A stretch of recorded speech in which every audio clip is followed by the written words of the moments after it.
ಬೆಳಗಾವಿ ತಾಲೂಕಿನ ಉಚ್ಚಿಗಾಂವ ಗ್ರಾಮ ಪಂಚಾಯತ್ ವ್ಯಾಪ್ತಿಗೆ ಬರುವ ಅಂಗನವಾಡಿ ಸಹಾಯಕಿಯಾದ ಸುಗಂಧ ಗಜಾನನ ಮೋರೆ ಇವರ ಮೇಲೆ ಯಾವುದೇ ಕಾರಣ ಇಲ್ಲದೆ ಏಕಾಏಕಿ ಒಂದು ಮಾರಣಾಂತಿಕ ಹಲ್ಲೆ ನಡೆಸಿದ್ದು ಕರ್ನಾಟಕ ರಾಜ್ಯ ಅಂಗನವಾಡಿ ನೌಕರರ ಸಂಘ ಬೆಳಗಾವಿ ಜಿಲ್ಲಾ ಸಮಿತಿ ಇದನ್ನು ಖಂಡನೆ ಮಾಡಿದೆ. ಇವತ್ತು ಬೆಳಗಾವಿಯಲ್ಲಿ ಪ್ರತಿಭಟನೆ ಮಾಡುವ ಮೂಲಕ ಜಿಲ್ಲಾಧಿಕಾರಿಗಳಿಗೆ ಮನವಿಯನ್ನು ಕೊಟ್ಟಿದೆ. ಅಂಗನವಾಡಿಯಲ್ಲಿ ಕೆಲಸ ಮಾಡುತ್ತಿರುವಂಥ ಸುಗಂಧ ಮೋರೆ ಇವರು ಪ್ರತಿದಿನ ಅಂಗನವಾಡಿ ಕೆಲಸಕ್ಕೆ ಬರ್ತಾ ಇದ್ರು. ಇವರ ಮೇಲೆ ಹಲ್ಲೆ ಮಾಡಲಾಗಿದೆ, ಇದನ್ನು ನಾವು ಖಂಡಿಸುತ್ತೇವೆ ಅಂತ ಜಿಲ್ಲಾಧಿಕಾರಿಗಳಿಗೆ ಮನವಿಯನ್ನು ಕೊಟ್ಟು कानून क्रमांकागे आग्रहವನ್ನು ಮಾಡಿದ್ದಾರೆ.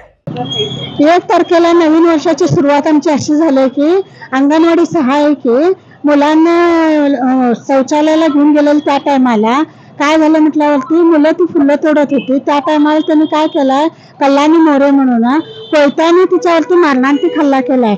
त्या हल्ला केल्याबरोबर ती एकदम असं पाठीमुळे गेल्या कारणाने तिचा जीव वाचलाय. खरं अजून ती मरते का वाचते हे या क्रिटिकल पोझिशन मध्ये ती आहे. तेव्हा अंगणवाडीमध्ये सहायिका परत कार्यकर्ते काम करत असते वेळी त्यांना प्रोटेक्शन नाही आहे. तर 1 तारखेला जी घटना झाली 12:30 वाजता अजून पण त्याला अद्याप पण त्याला अरेस्ट केलेलं नाही आहे. तेव्हा पोलीस यंत्रणा काय करायले, परवाच वंटमुरीमध्ये घटना झाली तर महिलांना असं प्रोटेक्शन नाही आहे.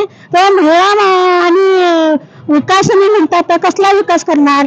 मोदीजी म्हणतात बेटी बचाव बेटी पढाव म्हणून, तर बेटीवरतीच अन्याय व्हायला तर मोदीजी का डोळे झाकून बसलेत का असा आमचा प्रश्न आहे. तेव्हा महिलांना न्याय मिळवून द्यावा आणि जो आरोपी आहे त्याला अरेस्ट करून त्याला होईल तेवढी कठीण शिक्षा द्यावी आणि परत असं कुठे ह्या घटना घडू नयेत. तसंच आमचे सचिव जे आहेत त्या बेळगाव जिल्ह्याचाच आहेत, त्यांनी पण याची दखल घ्यावी. तर तिचा नवरा पण अपंग आहे, ती पण गाभल्यावरती उद्या चूल पेटणार अशी परिस्थिती त्यांची आहे. तेव्हा त्यांना न्याय मिळून आर्थिक मदत करावी असं आम्ही शिवायकीच्या संघटनेवतीने आम्ही आज जिल्हाधिकाऱ्यांना निवेदन द्यायला इथं उपस्थित झालेलं आहे. बसुलते उजगाव PSC येते त्या ठिकाणी ही घटना घडलेली आहे. ಈ ಸಂದರ್ಭದಲ್ಲಿ GM ಜೈನಿಖಾನ್, ದೊಡ್ಡಪ್ಪ ಪೂಜಾರಿ, ಗೋದಾವರಿ ರಾಜಾಪುರೆ, ಮಂದಾ ನೈವಗಿ ಸೇರಿದ ಹಾಗೆ ಇನ್ನೂ ಹಲವರು ಕೂಡ ಭಾಗವಹಿಸಿದರು.